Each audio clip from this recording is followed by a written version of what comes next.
Salut les gars et bienvenue à la vidéo numéro 17. Alors aujourd'hui ce que nous allons faire c'est aller un peu plus en profondeur avec la notion de lien. Donc nous allons faire un lien vers un fichier. Nous allons faire également un lien vers un mail. Nous allons également rendre une image cliquable. Donc faire un lien sur une image. Ok. Et quoi faire d'autre? Je crois que ce sera bon pour cette vidéo. Alors pour faire un lien vers un fichier c'est très simple. Il faudra d'abord récupérer le fichier et le placer dans un dossier approprié. Donc je vais ici mettre par exemple fichier. Il vient faire un lien vers un fichier PDF qui se situe sur mon bureau. Alors le nom du fichier PDF est ici sigdorego.pdf. Donc je copie tout simplement le nom du fichier et je me rends au niveau de Notepad. Je spécifie le lien. Étant donné que le fichier est sur le bureau de même que mon fichier HTML, donc je n'ai pas besoin de spécifier un répertoire, un sous-dossier comme on l'avait fait avec les liens précédemment. Ok. Donc ici, au lieu de mettre .html, je vais mettre .pdf, étant donné que c'est un fichier PDF. Ouvrons le navigateur, actualisons, et je clique sur le fichier. Une fois que je clique sur le fichier, vous voyez bel et bien que le fichier se charge et on voit apparaître ici le résultat palpable. Bien. Deuxième des choses que nous allons faire, c'est faire un lien vers une adresse mail. Donc vers, disons, un mail en quelque sorte. Ici, il faut utiliser mail to, suivi du mail. Donc je veux envoyer un mail à mercuryseries@gmail.com qui est mon mail pour ceux qui le veulent. Alors, pour cela, j'actualise. J'ai simplement écrit mail to qui veut dire envoyer un mail à. Je mets 2 points et je mets le mail en question. Donc, le mail du destinataire. J'actualise et je clique sur Toto 2 puisque le nom c'est Toto 2. Donc, modifions pour que ce soit un peu plus approprié en mettant mail.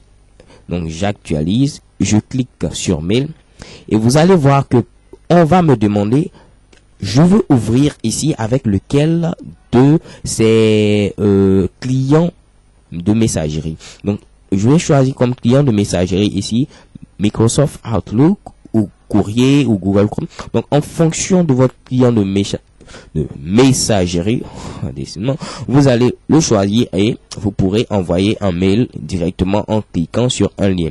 Donc généralement on peut faire ceci pour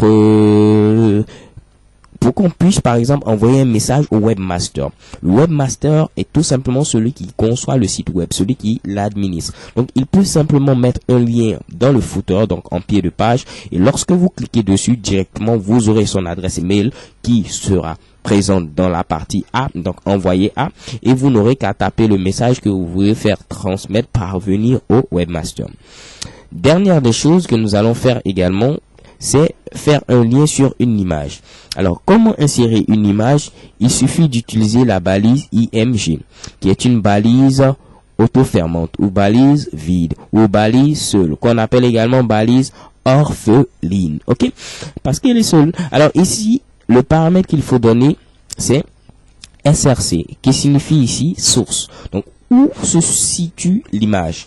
Alors, est-ce que j'ai une image sur mon bureau? Bien, j'ai une image du nom de logo CSESMT. Donc, je vais donner un nom assez simple.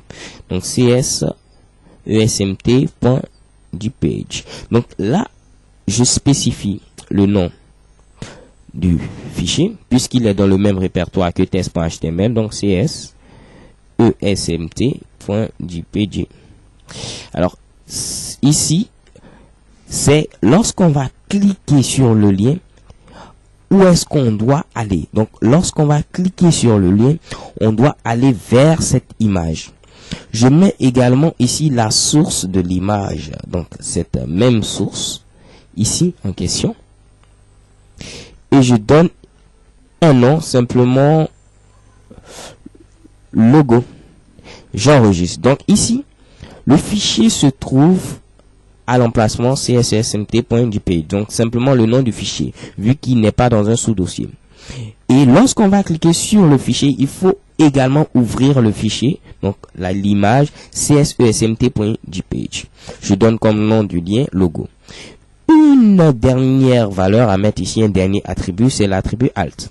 Alors alt est très important, et si vous oubliez de le mettre, votre code HTML ne sera pas valide. Alors qu'est-ce que ça signifie alt? Alt, c'est pour alternative, c'est-à-dire au cas où on n'arrive pas à charger l'image, qu'est-ce qu'il faut afficher? Donc ici, lorsqu'on n'arrive pas à charger l'image, j'aimerais qu'on affiche logo ESMT. Donc logo CSESMT. Oups, CTRL Z, et voilà le résultat. Donc j'ouvre mon navigateur, j'actualise et j'ai directement l'image ici. Et l'image qui est là est bel et bien cliquable. Donc je clique sur l'image et vous voyez apparaître après encore mon image. Ok les gars, j'espère que vous comprenez. Il n'y a pas grand chose à faire. Et see you to the next video pour des choses assez palpitantes. Bye bye.